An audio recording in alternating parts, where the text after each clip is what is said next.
এই যে জামা কাপড়গুলো আমি গুছিয়ে গুছিয়ে রাখছি। এই যে বদমাইশ মেয়ে আমার জামা কাপড়গুলো খুলছে, যেগুলো খুলছে না সেগুলোকে ভালো করে জড়ো করে করে খুলছে। সব কটা গোছানো ছিল, সব ঘেটে দিল। কাজ করে শেষ করতে পারছি না। এই দেখুন খুলে দিচ্ছে, ভাঁজ করাগুলো খুলছে এবার নতুন করে। ও বাবা রে, কেন খুলছিস ওইগুলো? তোর কি গায়ে লাগছে? হ্যাঁ,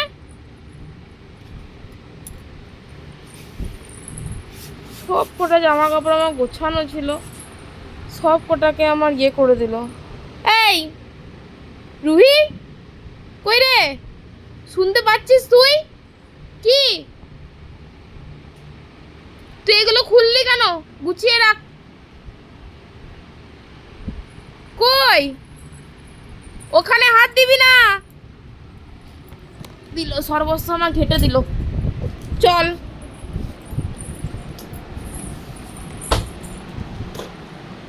আমি গোছাচ্ছি এখানগুলো, উনি এখানে সর্বস্ব ঘেঁটে দিল। এগুলোকে আমাকে আবার গোছাতে হবে। এই এই এই টাকা টাকা টাকা, এই টাকা টাকা, তুই ঘাঁটলি কেন বল? তুই ঘাঁটলি কেন বল আমাকে? কান ধর, কই কান ধর তুই, তাড়াতাড়ি। কই টাকা টাকা টাকা, এই যে টাকা, কান ধর, কান ধর তুই। কি হলো?